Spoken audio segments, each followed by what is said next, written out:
Hey, this is Jesse Bourne bringing you another Sea Chest vlog. So today is the day that I think we will actually get a finished puzzle box finally.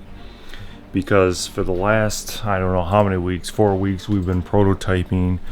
And finally today, I think we're at a place where all the parts are going to be fitting and we're going to be able to complete it. We have all the copper components ready to go.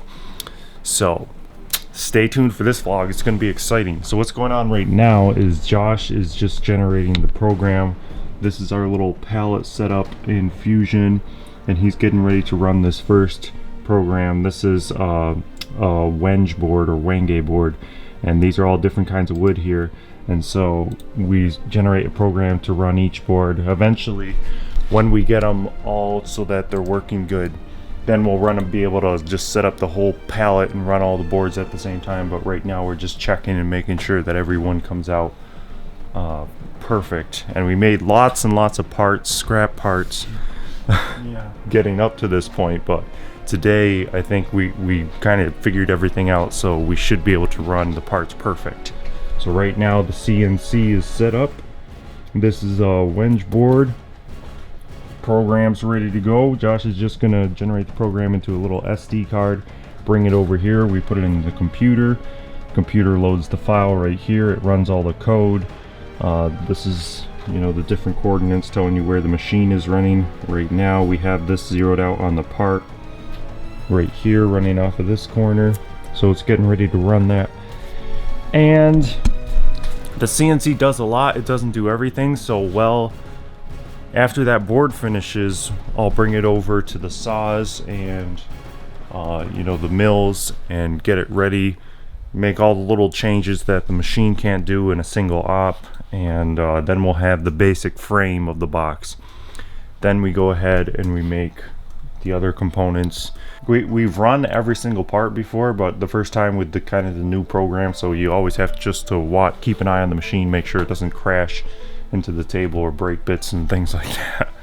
So it's a little bit of a hairy operation, but we have a veteran CNC operator right here who knows what he's doing. The plan is to have a box done, or maybe even 2 boxes done by the end of today. We shall see. Okay, so what? Go ahead. Tool touched off? Yeah, it's touched off. So just put the program into the computer right there, and pretty soon you'll see these G codes, M codes will start come up, and the coordinates, they'll flash by the screen, the screen as it feeds into the controller and tells these motors where to move the machine. And it's processed through this little box down here which talks to the machine. But anyways, so now we're all set, ready to go, right?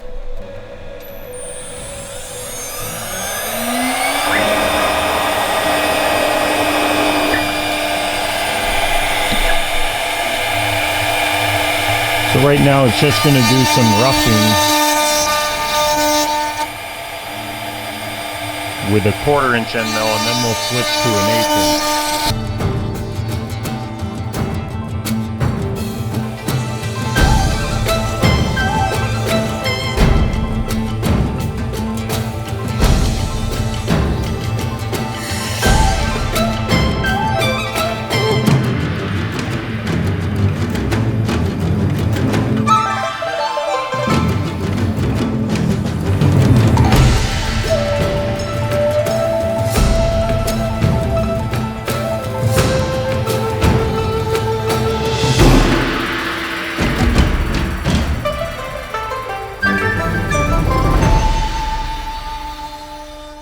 Okay, so while that machine is running, I'm going to come over here and look at this program here and make sure that our next board is ready to go. And I'm going to, these are all the dimensions of the boards here, the dimensions of the different boards that we need, so I can prep that board on the tools that I have here, get it ready to go. Look over the program, make sure there's no glitches, because you can run the whole simulation in the computer, making sure that there's no tool crashes and that our Z heights are all right, so it's not plunging into the table too deep. And so I'm going to check over that, make sure that's ready. This little bit here is what gives us this detail, and this is super hard wood, so it's hard to get that looking just like I want it to. So yeah, I'll have to play with that. But anyways, the texturing, I put in all this texturing on the pieces here. It looks like a ship, it looks real rugged. What I'll do next is wire brush it so that we really bring out the grain, make it look really weather beaten. Josh is running this part over again because this came out just a little bit too small. I made the board a little bit too small. Otherwise it's a really cool part, but it's just not quite wide enough. So we're making one more of those. But I have these pieces, those are ready. These pieces turned out good. They're over on the saw because I just did a real fine, all these little cuts like that, rotating it to give us the texture. So we're off to a good start.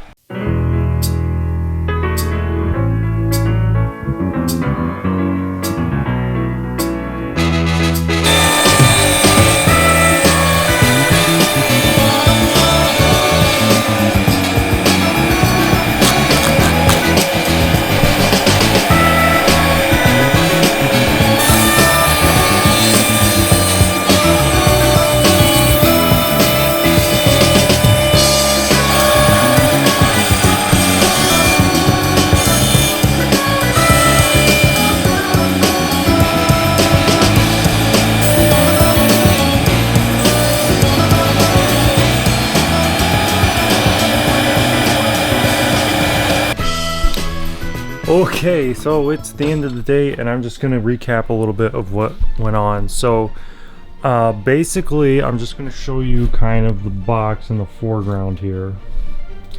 So as you can see, we got the bones of it there. We cut almost 100% of the pieces, but just we left out the last couple of things. And so Josh wrote down a list of things to fix. With pictures, you can see what you're changing. Yeah, because there were quite a few different things. Either the machine was cutting it a little bit wrong, or we programmed it a little bit wrong. Usually it's kind of the programming, because there's lots of different, you have to make sure that the tool actually goes down and comes to where you want it to, because sometimes Fusion will want it to hang up above the part depending on what operation you're doing, if you're doing contouring or profiling, or not profiling, pocketing. So there's lots to do there. It's never fun to make prototypes, but at the end of the day, when you make so many of them, you just end up dialing in all the small little things, and eventually the box is way better than if you made it work the first time, but you left out all those little things that you picked up along the way. So that's kind of the good news about this box, and it's really exciting because the parts look really good inside, and it's really interesting. There's lots of mechanics going on inside the box. So spoiler alert, I kind of left a little way for you to see what's going on inside the box after you open up, get the top open and everything. So that's kind of cool for those people who can figure out how you can actually see the bones and the internal mechanisms of this box. It's really pretty cool, and I think it's the coolest thing I've ever made. So anyway, yeah, so it's the end of the day, and we don't really have enough time to make a finished prototype, but these parts are still good, and I can use these to make a finished box. We just need more parts, and we need to change a few little things. So that's what's going on now with the programming. But anyways, another good day for the sea chest. This is Friday, so every Friday we've been working on sea chests for the past, how long has it been? Like 5 weeks? Probably about 5 weeks. 1 week we were working on the table saw sled, which, by the way, I'm just going to show you this table saw sled real quick. Like, I know you came for the puzzle box, but also making a table saw sled that I'm going to be selling. And this is it right here. This is one of the finished prototypes. So check this out. Measure once, by Quick Jigs, and it works basically exactly like I want it to. What you do is you raise the blade, and we made all the parts ourselves, and I wrote the program and everything. You bring this over here, you turn this on, you zero it, bring it over here, you zero it, and then it remembers exactly how far this distance is here. Once it's in the right place, you just turn these two turnbuckles, magnetic turnbuckles, and it locks right down, and it cuts super square and super accurate, and it's great. It's within like a couple thousandths, and it's just really quick, and so I'm really happy about that. So that's going to be a separate product coming out for all the woodworkers, and I'm going to be selling that very soon, so I'll throw that in. You know, I'll let you know where you can buy it once it's ready to go out the door. So yeah, anything you'd like to add to the vlog? What's the biggest challenge Getting so far? this program to work with you. It has its own way of doing things, and it's not the way that it has to be done. Josh is used to writing his own programs The right way. at his job at a CNC shop. So he and I have been learning the Fusion, and it's some things that it's really good at, you know? Yeah, I know. Some things it's really good at. But Like the numbers, programming, Yeah. writing numbers, it would be so difficult by hand, but with this it's... right, you can engrave any kind of letters, numbers you want super quick and easy. The mechanical parts, sometimes if you have multiple layers, multiple depths in your part, that gets a little tricky to make sure it pockets what you want. If you have lots of parts and they're all close together, making sure that it doesn't eat into the other parts is also tricky. Making sure that it goes down to the correct depth with zero stock to leave every single time, whether or not, you know, it says it's leaving stock or not. Yeah, sometimes it just does things that are kind of bizarre. Yeah, and I think part of it is the way my machine is set up, and the Mach 4, the way it talks to this machine. Every once in a while it will just kind of lose itself a little bit. I mean, at one point today we established the origin point like in the corner here, and then it kept like moving it around for a while, and Josh would change it, and then it'd remember what it was the last time before that. And so there's something we didn't figure out, and then it picked itself up higher than the Z was supposed to even go, so it's like we didn't even change the Z.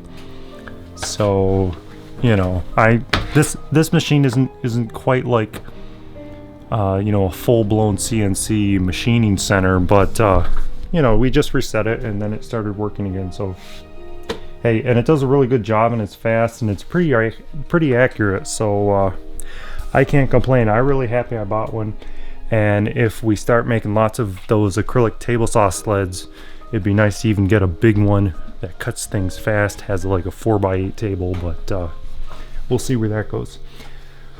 Okay, I guess that wraps up this video. Hopefully next week we'll actually have a box finished and we can talk over, you know, how we're going to start releasing those. Also, I'll have more time very soon to work on this because I'm finishing up other projects, so stay tuned for that. Thanks for watching. I'll see you later.